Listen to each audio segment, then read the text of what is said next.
Hello, I'm Dr. Katherine Horton. This is another broadcast where I look like a total mess. It's 1 a.m. here in Zurich. I have been through a fairly rough day of targeting. I'm sorry I appear like that. I just reached a point where I just don't give a damn anymore. And I just thought, well, I think the world should see how we're being mutilated. So I'm appearing without makeup. You can see the non-stop injuries that I get. These are a combination of shots to the head and also probably the microchips or nanotech. I think these are chips that are everywhere in my face that can be set off. You can see some symmetries here, like beam lines and stuff like that. Anyway, I thought I'll just appear the way I am because I'm sure that there are many victims who feel even worse than me and are mutilated even harder than me. So I don't think there's any point in being vain. I'm just coming online to give people an update because I have received a lot of desperate calls from victims, and I think the targeting has become harder for everybody. The intelligence agencies are really ramping things up. They are mutilating us as hard as they can because for them it is a program. They are rolling it out. For them it goes, I think, pretty smoothly, and they are gaining more and more self-confidence. And also they just want to hit us with as much as they can so that we don't survive this. I think that's the truth. And this is a question about time. We have to hurry up enormously. But of course, hurrying up when you're being mutilated is getting extremely hard. So we have to be very clever about it. And also we have to use network effects. I think that's the only thing that can save us, because what we are faced with is a fully integrated global weapon system, I think, that can shoot at people at random. It incorporates chips that we already have in our bodies. I think all of us, some have even more chips, even more possibilities of how we can be mutilated. And also, politicians are being attacked, and many other people as well. As essentially everybody who's fighting the good fight is being mutilated the hardest. And by now, I almost go by whoever looks really fresh and healthy and claims to be a victim probably is an infiltrator. And when people look absolutely wasted, like they're on their last gums, that's usually, that when they look like how I feel, that's when I know that they are kind of saying the truth. But anyway, I've said this before, but I want to reiterate it again because I've come across so much disinformation. I have come across, disinformation also from highly qualified professionals and so on. And I want everybody to be kind of aware of what we're dealing with here. We are dealing with modern concentration camps, as far as I can make out. If you think back through history, you don't have to go back there terribly far. You just have to go back maybe 10, 15 years or 20 years. Every single time that there were concentration camps operational, it doesn't matter, by the way, if you call them, concentration camps like Nazi Germany had it, or if you call them gulags, or if you call them Guantanamo Bay, they are concentration camps. They're not normal prisons. People are being systematically tortured and mutilated, and the idea is to break them, to disintegrate them, break them up, mutilate them physically, make them die, or make them just disintegrate as a person. That's a concentration camp. And what we have now is concentration camps being erected around civilians, around their private homes, and even around them when they're out and about. The way this is done is using microwave weapons and other directed energy weapons. You can use sound when it's very, high frequency. You can use sound as a weapon as well. The shock wave in the air can hurt people. If you like an explosion, it's nothing but a big, very loud sound wave, and so you can hurt people quite substantially with sound, but you can also hurt them with electromagnetic waves. If you're new to the topic, just think about your microwave. If you took your cladding off and aimed at a person, you could make their tissue cook, you could make their tissue explode, and very other horrible things. And these weapons that are now turned on people have these effects, and also they can cause organ damage and so on. But you can also focus the energy of your microwave into a pulse and shoot at somebody, and then it really punches through their skull, and you can make tissue inside their head pop. And that's what's being done to me. by Swiss Intelligence. So number one, you have to be aware of is that these are concentration camps. Yes, just because they don't round people up and put them into actual buildings somewhere that they then label Auschwitz doesn't mean that these are not concentration camps. What matters is the nature of what's being done to people. So these are concentration camps. So this means that everywhere around the globe, but especially prolifically in Europe and the US, we have concentration camps up and operational. And just like last time we had concentration camps, some people made a lot of money. So there are some very good documentaries showing how, big industrialists in Germany actually did benefit from the concentration camps. They were factories, they were production camps of miscellaneous items, even uranium, refineries. But people made a lot of money out of cheap labor. And this time they are again making money. It's not exactly cheap labor, it's the biomass that they're using. So they're putting nanoparticles in, viruses and chemicals. And what is now being tested, as far as I can tell, is how these viruses activate under electromagnetic irradiation, how the nanotech is operating. Can you control nanobots or small bots inside the body remotely, and so on and so on and so on. And this is like, I'm sorry, I'm so tired. If I don't make any sense intermittently, it's because I'm about to pass out from tiredness. But what you have to understand is that these concentration camps are just as deadly. Just because you're inside your own home and everything looks normal, if you don't have a measuring device that can show that something is going really badly wrong. I mean, here it looks quite tame, but before I had such massive shots that I filmed earlier, it really blows the mind how much energy was punched into me and actually my spine just, a few minutes ago. But these are concentration camps that are being run for money, okay? And the biomass and the degradation of the human being is what money is being made from, either through attrition experiments or from taking people out, or all of the above, plus, as my colleague and a guest we had on the Techno Crime Fighters Forum found out, through fraudulent life insurances and fraudulent many other insurances that you have in your name without knowing, and then when you die, it pays out to somebody else a lot of money. So that stuff is being done, and many other money-making schemes, and victims are literally shredded so that somebody else can make money. So that's the second thing you have to understand. This is a business. So if anybody says, oh, it's a conspiracy theory, you say, no, it's a business plan. This is a business plan. Think business plan. By the way, even if it were conspiracy theory or conspiracy hypothesis, that's also not bad, because conspiracy to commit homicide, conspiracy to defraud, and all other conspiracies are the staple of the criminal justice system. There's nothing special about conspiracies. It's just people agreeing to do something for benefit, right? Under that definition, most normal businesses are conspiracies. Conspiracies to, assemble an iPhone. That's a conspiracy amongst thousands of people, It works because you can make money with it. But if it's for criminal purposes, that's also conspiracy, right? So it's much easier to get around the CIA brainwash that was, heaved onto the expression conspiracy theory. If you just say business plan, think business plans. Is this a viable business plan? If the answer is yes, somebody will be making money with it. So that's the other thing to get straight in your head. The third thing that's very, very important to get very straight in your head is that you can prove these crimes, and there are various ways you can prove these crimes, and the ways I'm suggesting is nothing new. It's actually the staple of normal science, of good, accurate, solid science, and that is data analysis.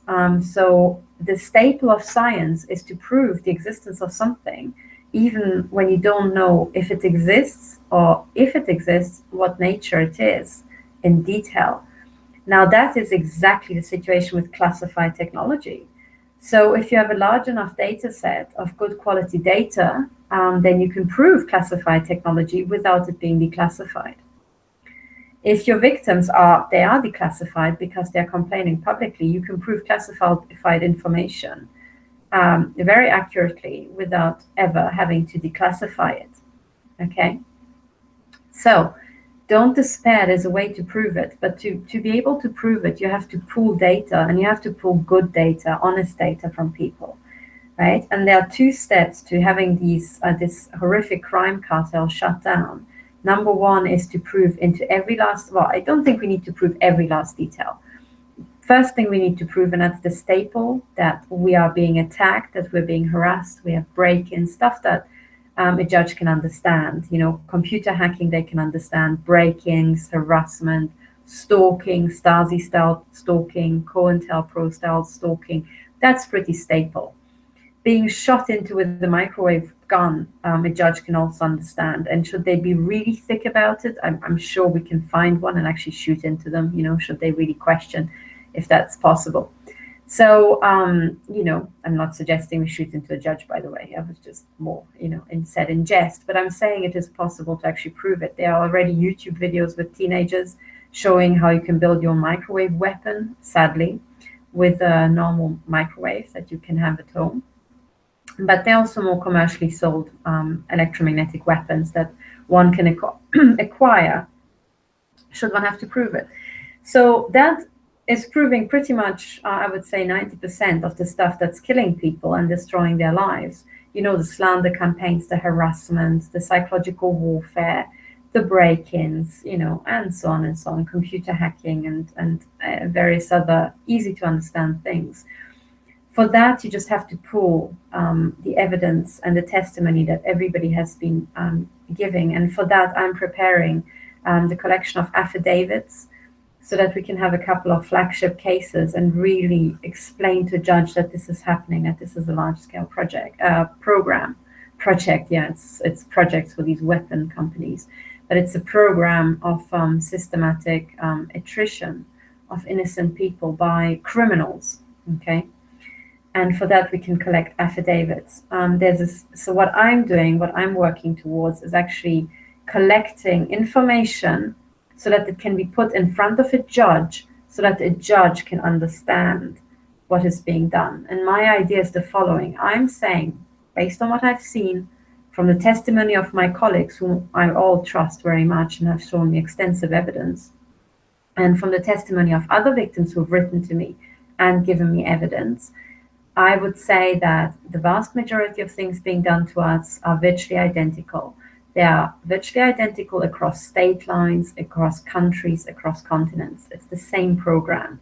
So therefore, we can all, if we all independently write an affidavit and we notarize it so that it stands up in court, and we structure our affidavits all the same way across continents so that we can use everybody's affidavit to show it to a judge, that it doesn't matter if you're somewhere in Tokyo or if you're in, you know, Beijing. I think they're also being attacked in China. Or if you're in Moscow, or if you're in New York, or if you're in Zurich or Paris or London, you will be complaining about the same stuff. So my proposal is to write, affidavits in English if you can, or if in your national language and have it translated, that's also fine. But write the affidavit such that we all structure it the same way. And I was thinking very hard of how to do it. And I wanted to do the following. I wanted to suggest we all have to be totally independent and not be influenced by each other. That's the only way it stands up in court, if we all say the truth as we've experienced it.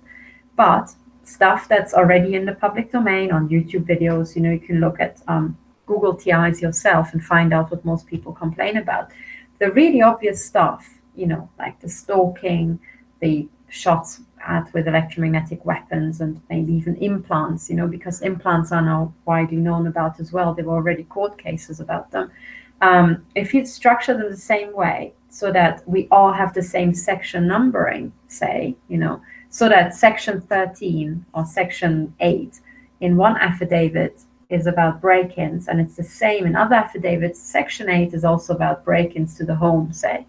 Then you can go to judge and you can say, well, look, this is what happened to me.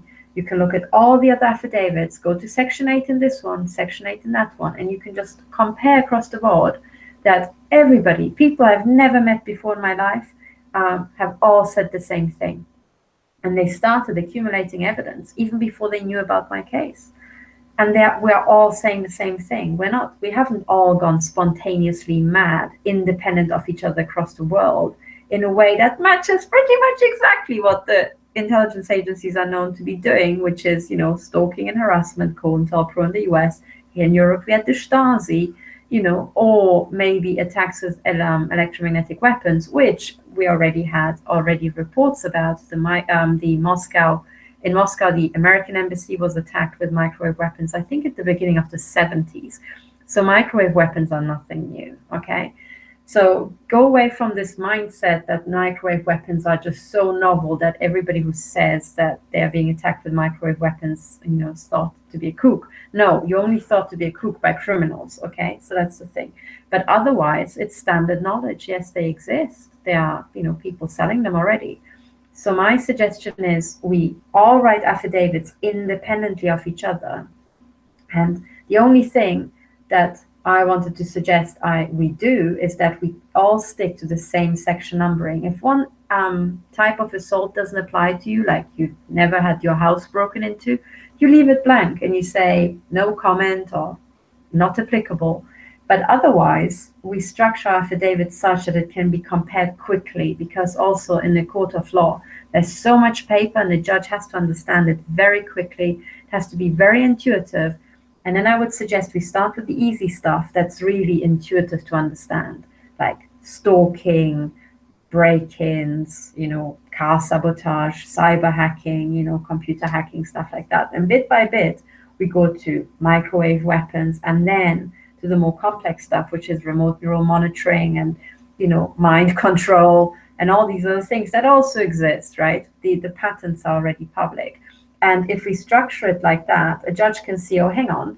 First of all, another thing that's very important to know, that all victims who I met complain about stuff that in normal life is extremely unlikely. So for all of these things to happen simultaneously to one person is nigh on impossible. To give you an example, if you're a victim of the intelligence agencies, you might complain about stalking. So you would feel stalked by a group of people. Now, becoming the victim of a stalking gang is very rare indeed. However, then to also have your computer hacked, if it weren't done by the stalking gang, just by pure coincidence, is also very rare. In real life, actually very few people get their computer hacked spectacularly. Then, if somebody manipulates your car, for example, or slashes your tires, to have your tires slashed by criminals is also, again, extremely unlikely.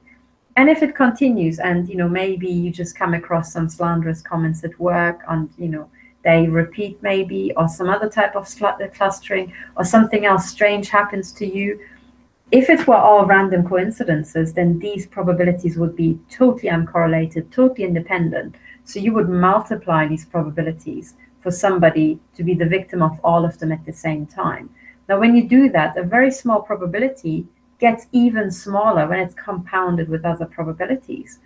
So if you multiply a number smaller than 1 by another number smaller than 1, right, it gets even smaller, the product gets smaller. So if you multiply lots of independent probabilities that are very small, you get a tiny number.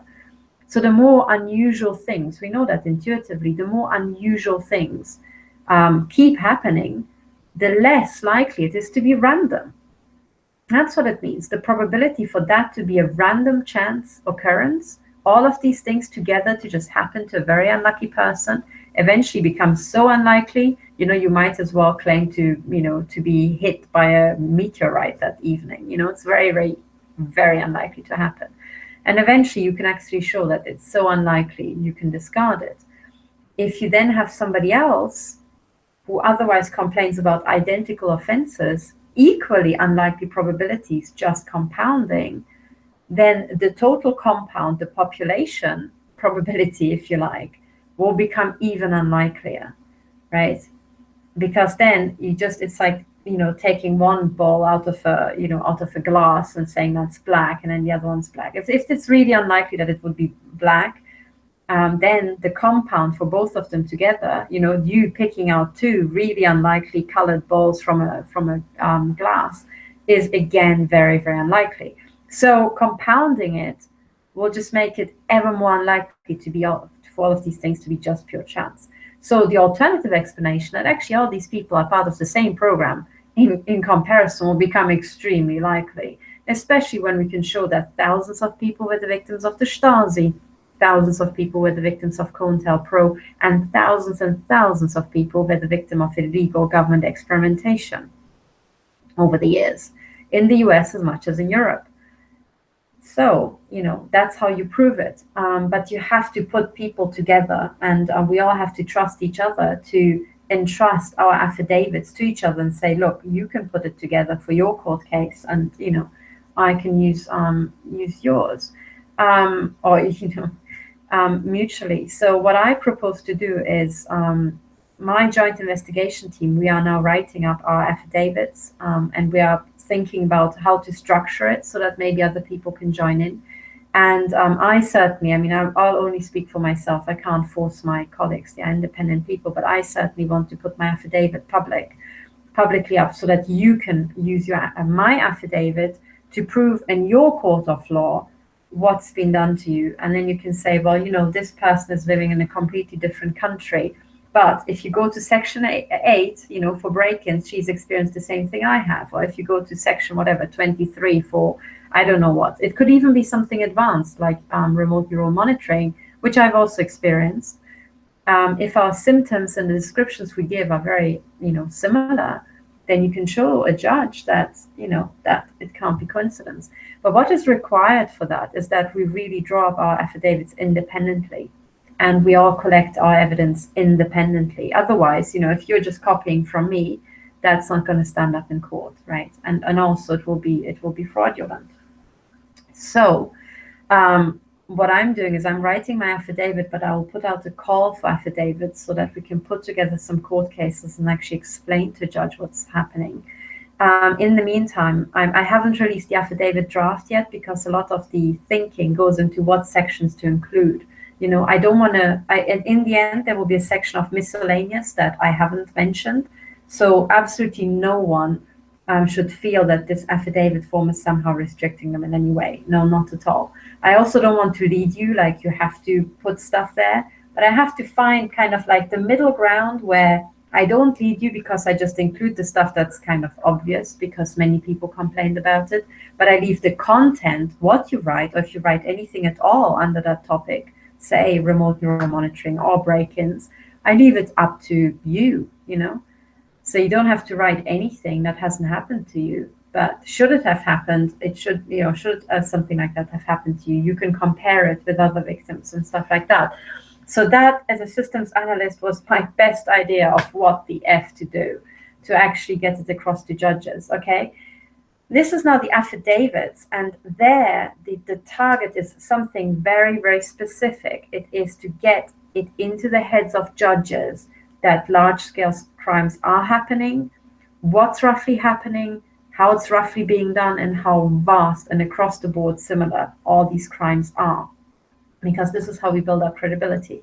Now, getting something across to a judge is one matter. There's a totally different project which is actually much more advanced. And there you really have to be super, super careful and very scientific. And that project is also super important because it complements the affidavits.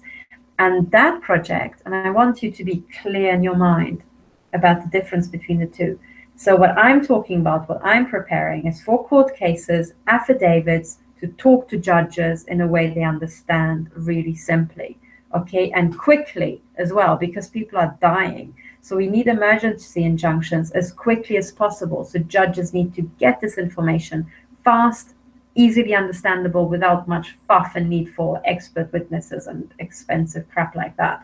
So that's my project. The other project that is really, I would say it's the Millennium Challenge, is that we want to have a really scientific analysis, okay, of what exactly has been done to victims and correlate it with already known patterns and have a grip at all the stuff that might be out there being done to people that is much harder to get a handle on. Okay, so the really advanced stuff as well. And there, if you want to convince a judge into every last detail, you have to be super scientific, you have to be very precise and do top data analysis. And there are very few people in the world who can actually do that and have the technical skills. And two people who have that are actually William Binney and Kirk Wiebe, the two NSA whistleblowers. Bill Binney was also the technical director of the NSA, so he's got pretty kick-ass data analysis skills, right? So his colleague was a senior intelligence analyst, so both of them are as top as it can get, right? Most of them are top scientifically. And they are now running the global TI survey, and that's the really hyper scientific side of it, okay? So that's the data analysis side of it, to really pin it down once and for all into every last detail what has been done to victims, okay?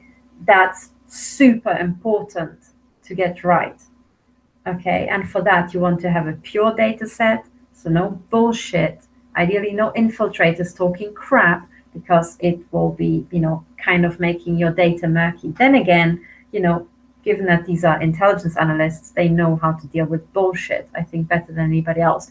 And there are data analysis tools with which you can actually filter out false analysis and the more or false statements, and the more advanced you get, the better you can filter them out. Okay, so anyway, that's their stuff. I'm just a particle physicist, so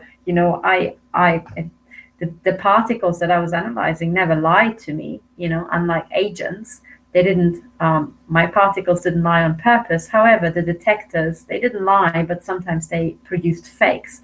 So I know fakes and how to handle them from data analysis and particle physics. I think Bill and Kirk know how to handle fakes from lying agents and misinformation on the government state level, that sort of stuff. So the two things are pretty similar in a sense, but I really trust their data analysis skills. And therefore, the global TI survey is, in my view, super, super, super important, okay? That is the scientific analysis. And what Bill and Kirk would like to have is victims to take part in the global TI survey, write down what has happened to you, be really, as Kirk Wiebe said, think about what you're writing, be as precise as you can be, as scientific as you can be, describe exactly what happened to you, what are your symptoms, do you have any evidence that might be really valuable, when did it happen, a lot of questions, that you have to answer for data analysts to really have a good handle on these crimes and what technology was actually used on you. And there the idea is to collect as many reports, as precise reports as possible, and then conclude maybe backwards what technology might have been used on you, what patents, do we have the patents for them, and so on and so on, okay? And I think with really kick-ass data analysis, you can tell a lot, okay? I think with simple affidavits, you can tell a lot already, but with that stuff, you can really hone in on very fine. I would expect that you can hone in on the exact weapon systems that might have been used on people to a very good degree. Even if there are no patents, you can have an educated guess of what might be happening, So this is to explain the two different efforts. But if you're a victim and if you really want to, assist the effort, I trust Bill and Kirk 100%. So, I think there was a video that they put out. I'm putting the link to the video in the description below, the Global TI survey. And there you can see Bill Binney and Kirk Wiebe literally say, in their own words, what this is about. And you should watch that video. And, Kirk also says that, well, he's taking care of the data and he does have a shotgun. And that really reassures me a lot, actually, because somebody who's willing to defend data, with a shotgun is the sort of person I would want to give my data to. But also, I think, scientifically, I do trust the people who, they are the creators of Thin Thread. If you don't know the details about their project, that was the total opposite of this mass surveillance. That's, in my view, what the criminal cartel really wants. They don't care about terrorists. They just want everybody's data to blackmail everybody and take us out if you Google the wrong terms online. That's my suspicion. But what these guys were working on is actually go after real criminals, where you don't want to just, harvest data, because then you're blinded If you're looking for just very, very few people, who are actual real criminals, elite criminals, or maybe a threat to your nation state, doing something highly covert and nefarious, you really want to have a very fine data analysis. I totally understand, because my PhD project was to take quadrillions of events we had with the detector, the big particle detector. And then I can't remember the exact number anymore, but I think for my PhD, I in the end used something like less than 50 events, 50 particle interactions to prove a physics process. So I certainly understand the value in that and what you want to do when you're doing this sort of, this sort of analysis, as opposed to mass data collection.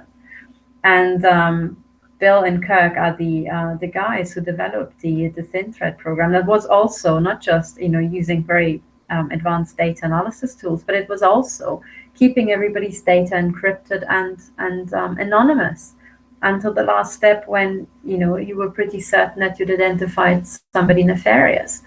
And I would say that that's not just a very good way of doing it. As a systems analyst, I would say that's the only way one can do intelligence work and be resilient, or as resilient as you can be, against deep capture. Because if you do what is being done now by the intelligence agencies, after Bill and Kirk left and discussed, the mass data surveillance is a deep capture machine. It is servicing criminals. It's servicing organized crime, right, and morons. Everybody, every last idiot can have access to all sorts of data and blackmail people or misuse it. So if you really want to be resilient against deep capture, thin thread is the only way to go. That's the truth in my view. So these two guys are pretty important. And after they have brought thin thread to the world, they are now also helping the victim community. So I would recommend that you do what I'm going to do in a few days when I actually get the time, is sit down and actually fill out the global TI survey that Bill Binney and Kirk Wiebe are running. The links to that are in the description below. It says links, I think, at the very bottom. And there's a video to the, there's a link to the video in which they announced the survey.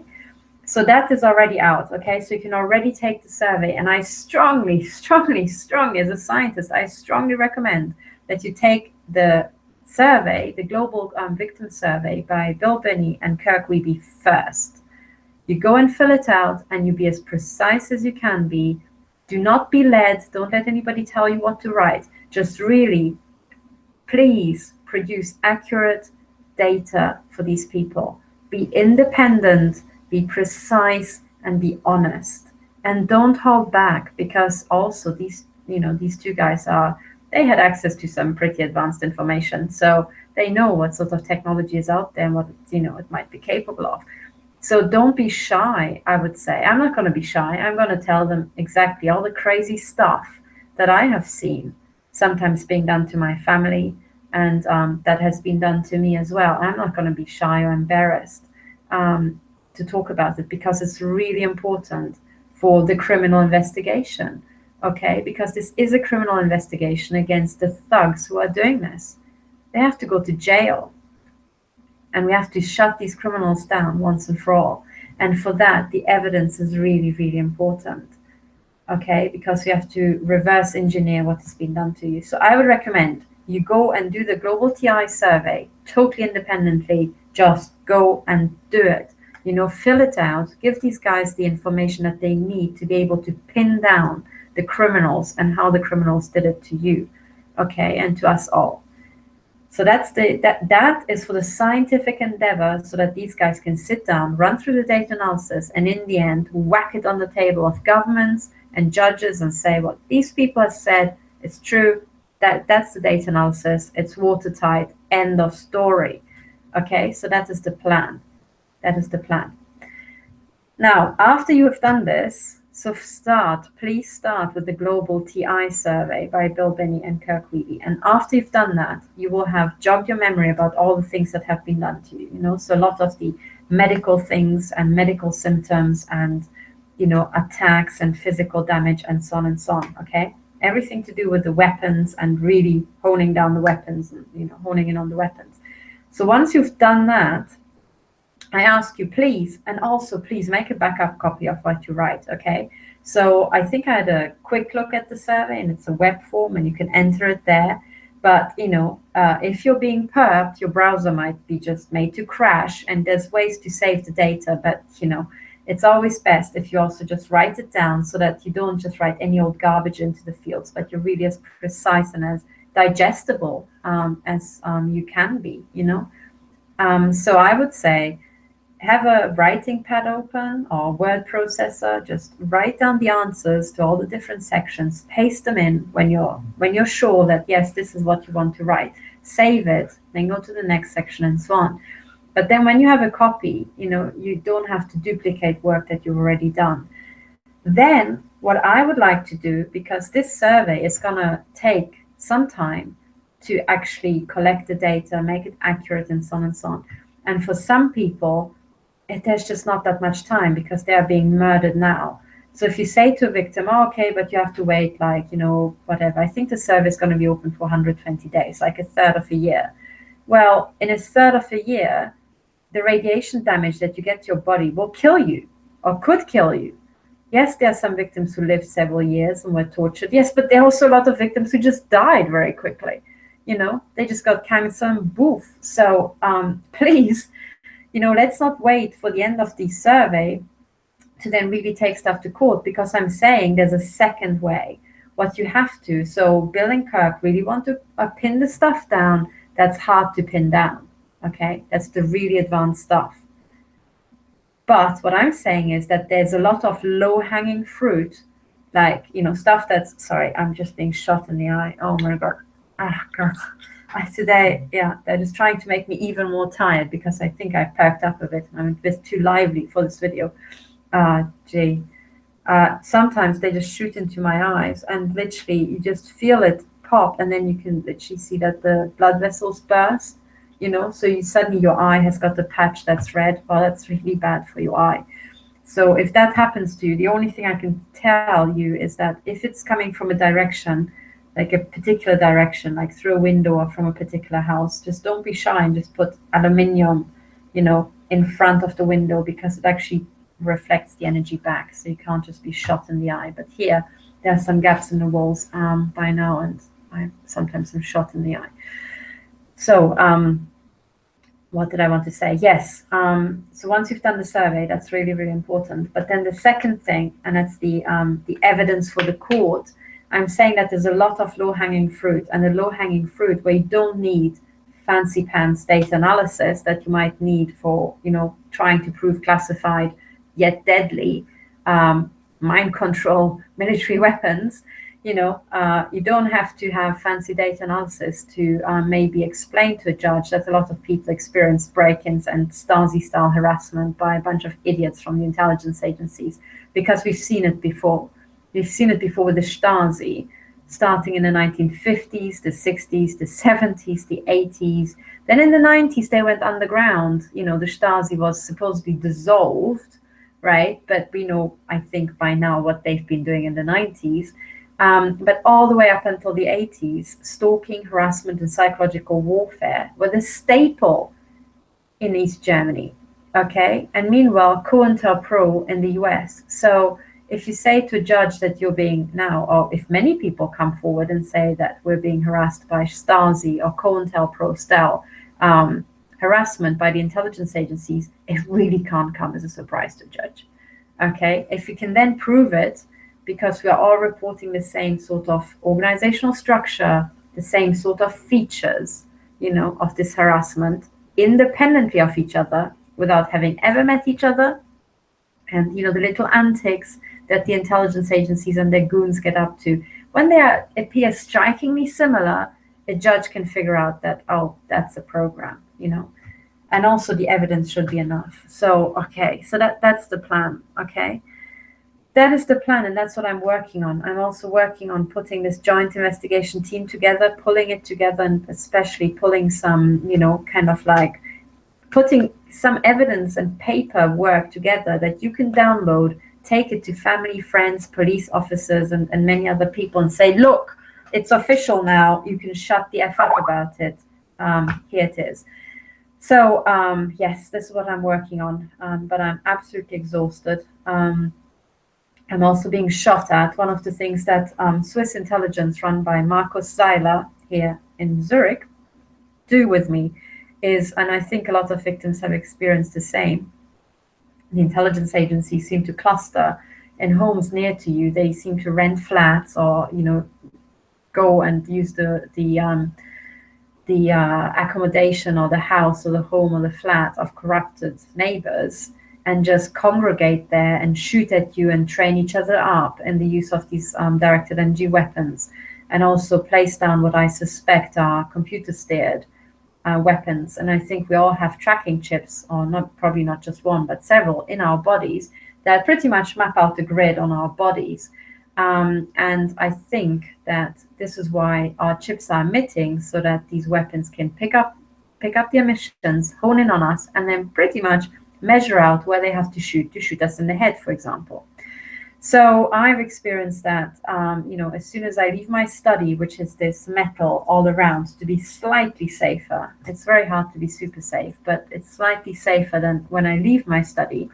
But as soon as I leave the study now, I get really brutal shots on the head, and it just goes bam, and that's not a sniper sitting there literally for 20 hours just waiting for the one moment I come through the door, although I'm pretty sure the Navy SEALs would be willing to do that.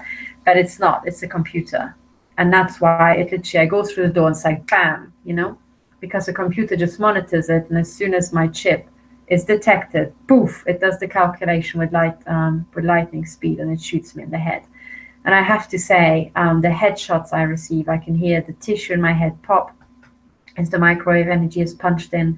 I can literally feel the shot bounce off my skull, and then I can feel a heat wave that's kind of like funnily on my face, and then suddenly appears somewhere else on my skull. So what this is microwave energy being shot into my head, making probably a little pop in the tissue as it gets damaged, and then the shockwave travels out with the heat, and then you can feel it. So that is being in a modern concentration camp where the intelligence agencies are, again, a bunch of fucking Nazis, sadly, in the 21st century. Oh yes, one final thing, because there's a lot of disinformation around that.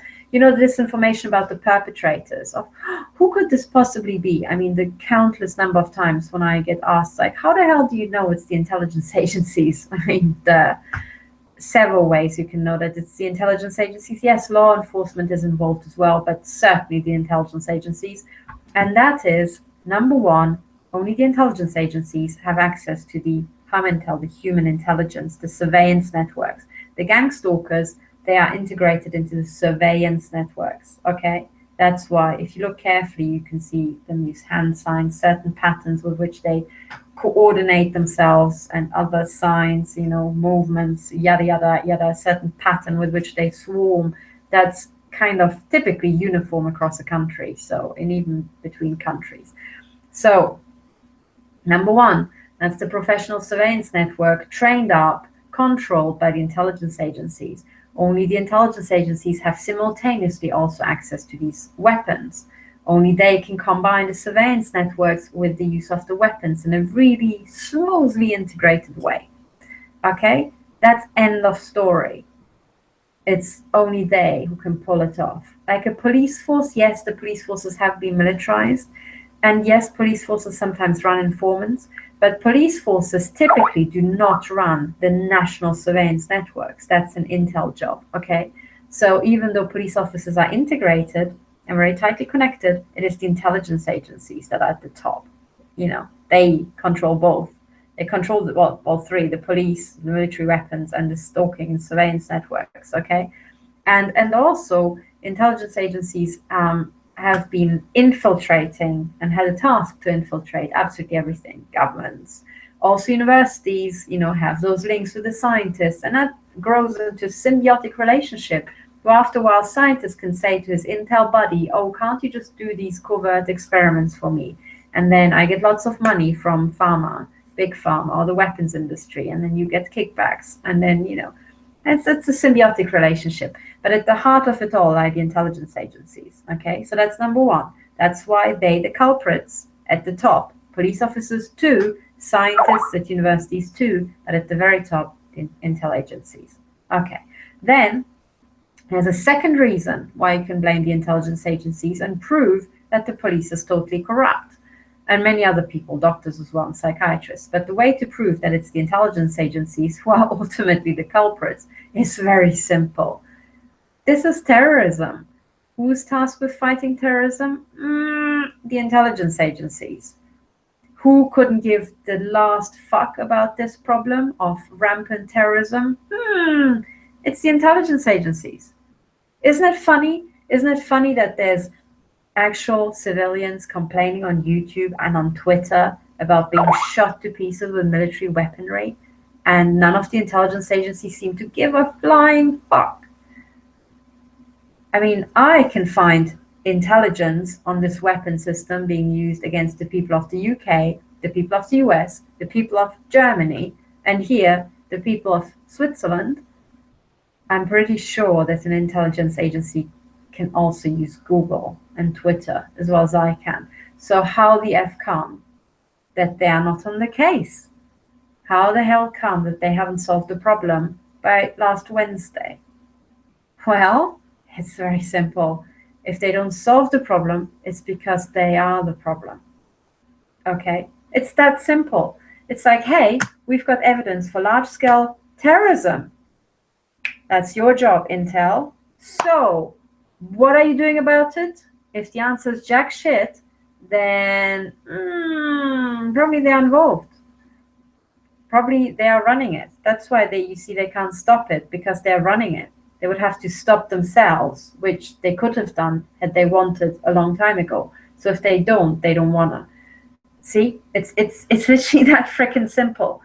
If your country has a statutory duty for your intelligence agencies to fight terrorism, and you've got this large-scale terrorism of microwave attacks, electromagnetic weapons, remote brain fuck technology being used on your civilian population, and the intelligence agencies are not doing anything about it, then the head of Intel is guilty. Yes, they are running it. They must be running it. Okay, there's no other way. So it's just by simple, deduction and simple logical thought that you can figure out that all heads of European intelligence are guilty of Nazi war crimes. They are guilty of crimes against humanity. And tell you what, the system just didn't pop into existence, last Tuesday. This was built up carefully. So also retired heads of Intel are guilty of crimes against humanity. And as it happens, crimes against humanity do not have a limitation period. And therefore it follows that a lot of Intel bollocks are on the line. Yes, a lot. So, that's a lot of testicles to put crosshairs on.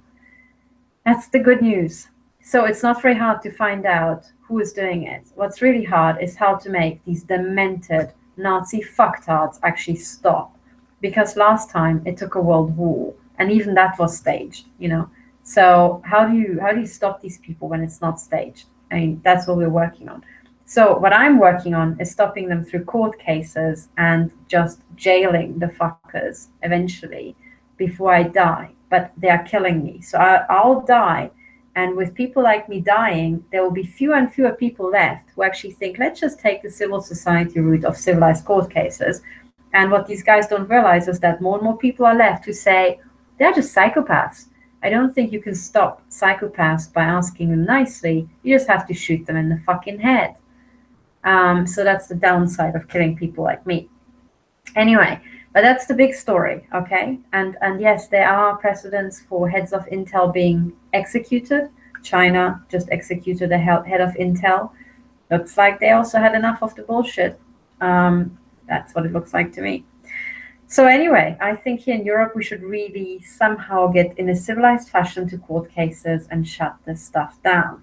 Should we not be able to? Well, I think the only last resort is obvious to everybody.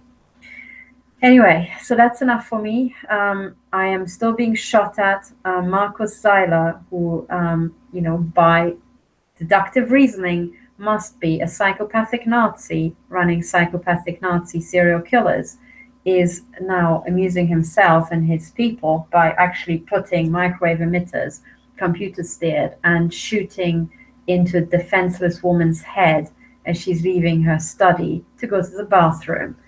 And I should also mention that at night, I had to take a desk and put it on my bed to have more breathing space. You maybe know I used to have this triangle to try to be as close to shielding as possible.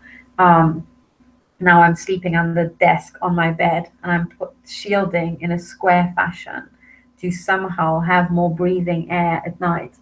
But I'm literally going to bed every night listening to the patter that sounds like rain.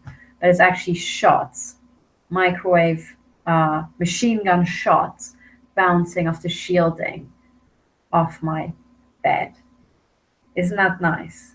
If you think these fucking Nazis should be and can be brought to their senses, I've included the emails of the 3 men who are totally, ultimately responsible for the attacks on me. One of them is Andrew Parker, head of MI5. He's responsible for the attacks on me in the UK. They started in the UK. And he's also responsible for my human trafficking to German Intel and then to Swiss Intel. Okay? Now, the head of German Intel, Dr. Bruno Kahl, is responsible for the mutilation attacks on me in Germany. And the head of Swiss Intel, Markus Seiler, is what must be a total Nazi, responsible for the mutilation attacks on me here in Zurich, Switzerland, non-stop since January 2016. Every time I travel to Germany, I'm mutilated by German intelligence. When I travel to the UK, by UK intelligence, and also when I travel to other European countries, I'm also mutilated. I was mutilated in Spain, in Italy, in Netherlands, and Belgium. And what I can see, I am handed, to the local surveillance network of that particular country when I cross the lines, which means that I'm again the problem of the head of Intel in that country. Yes. So this means I'm I've got personal evidence that I think all or pretty much most European heads of Intel are guilty of Nazi crimes. So they all need to be put in the dock together. And I think from what we've heard from the news about the global satanic pedophile networks, which the intelligence agencies also seem to be amazingly disinterested in, which again implies that they must have been running them or are running them. Well, so looking at the evidence that's now bubbling up in the news and reports from all around the world, it seems likely that the heads of Intel might also have been involved together in that sort of thing. And I think from what I have read about whistleblowers in the Intel community, I think there seem to be regular reaffirmation rituals for intelligence agents, senior intelligence agents, and politicians, and other people, judges, and so on, with the theme of kitty fucking. So to make a long story short, I think it's statistically very probable, given the news that we have from credible sources, that it could be very likely the case that the heads of Intel have been fucking children together. Yes, and there's nothing that fosters male bonding, it seems like, putting your dick into the same kid, or raping and mutilating the same kid, sadly. But I think, guys, this is, the scale we're talking about. It seems to me, based on the information out there. So, should that be the case, first of all, we shouldn't be surprised why these people are so terminally fucked in the head. It kind of, goes without saying. That's what they have been trained to become, and that's what they have been selected to be. But also, if you find it really distasteful that we have adult people, mutilating young children and mutilating defenseless women and having one big international love-in, among themselves, if you find that really distasteful, perhaps you could descend down on these heads of Intel whose email is included below, who very likely have some other nefarious things that bonds them, like brotherhood together. I mean, yes, they are probably all Freemasons. I think that's highly likely, but it's more than that. It's not just Freemasonry isn't the worst news about them. I think they're bonded by many other ways as well. So if you want to help me shut these fucking Nazis down, for I think this is what they are, then there are several things you can do. Number one is you email to them in your independent capacity and you say, oi, that's the sort of stuff that I read and hear from this woman here. But also when I go out on YouTube and Twitter, a lot of other people seem to be saying the same stuff. Isn't it time to shut it the F down? Not the people, but the crimes. If you could write an email like that, I think that would go a long way. If you don't dare to write an email like that, you can write to journalists and say, journalists, why the hell are these people complaining about that? And you don't say a word, That's also very valuable. And then also you can, if you have judges or doctors in your environment, sorry, I have to kick out that call. If you've got doctors or judges in your environment or circle of friends, you can also say, hey, could you maybe do some pro bono work for these people? Because it seems to be like concentration camp victims. They seem to be like kind of dying. Maybe we should all lock together and have the bollocks to actually stop this. Because if you don't stop it, we know what happened last time, right? A lot more people died before it stopped. So that's all useful. And then, of course, at the end, if you can donate some money, because my career has been destroyed, like many other victims. I do not have an income, a source of income myself. I can't have one because sometimes I'm being kept up all night, and during the day I'm being shot at. And every single time I'm going out to try to find a job, I miraculously get perped. So at the moment, I'm full-time working on this criminal investigation. I'm trying to actually stop the targeting against innocent women and men and children like myself as quickly as possible. That's my full-time job. So if you could either donate yourself, or you maybe launch a fundraising campaign where you help me and you go out and try to find people who would be willing to donate in your stead. That's all stuff that you can do. And also think about my colleagues of the Joint Investigation Team. You can find more details about me at stop007.org. There's a new website called jointinvestigation.org, but it's very fresh, very new. There's still some work to be done. That's for the Joint Investigation Team, but you can already find out who we are. And then there will be more on what we're going to do. So that's it for now. I'm sorry, I talked for a very long time again, but this is to give you a rough idea of what's going on. You're watching these crimes live. You're watching the criminal investigation live, and you're watching World War III or IV, depending on how you count, in full swing live. It has everything. It already saw the extermination of disabled people in the UK, sadly. Now it sees live and operational concentration camps everywhere in Europe and the US. And we will see, if I'm not mistaken, the collapse of some pension funds, some more unemployment, and a couple of spectacular things coming up soon. But this is all one big staged. You have to remember, and this is the final thing you have to realize, all this is staged, okay? Now, me being shot at isn't staged. That's pretty real. The benefits being withdrawn from disabled people and they having to either starve to death or kill themselves out of desperation, that was pretty real too. That's not staged, that's real. But what is staged, what's artificial, are the reasons, okay, that it happened at all. That was induced. There's no need for that. And there's enough money in the world, there's enough wealth for everybody to go around. It's just horrifically misallocated. It's mostly allocated to an organized crime cartel consisting of psychopathic serial killers, mafiosis, and kitty fuckers. So the war is us against the kitty fuckers and the psychopathic serial killers. I mean, that's a bit daunting, but doesn't matter. We have done worse. We've survived worse as humanity. But yes, and it seems to be that a lot of people who are fighting tooth and claw are defenseless women like myself and children, So we could really do with some more men, Always, always good, especially if you've got some military training. That would be nice. I think now would be the time where you could maybe get going, get maybe see your buddies in the military to actually wake up and see that this is what's happening. We have live concentration camps, and perhaps you could help us because we need to find a bunch of military weapons that are being aimed at us and shut them down. Now, you can't really expect the victims in Auschwitz to do the forensics all by themselves, find out what sort of mustard gas is being used on them, then find the valves for the mustard gas, then find the supplier, and then lock up the Nazis, right? You can't expect that from Auschwitz victims. Now, I am one of the 21st century Auschwitz victims, so please, if you could get on the case and actually help me, that would be nice.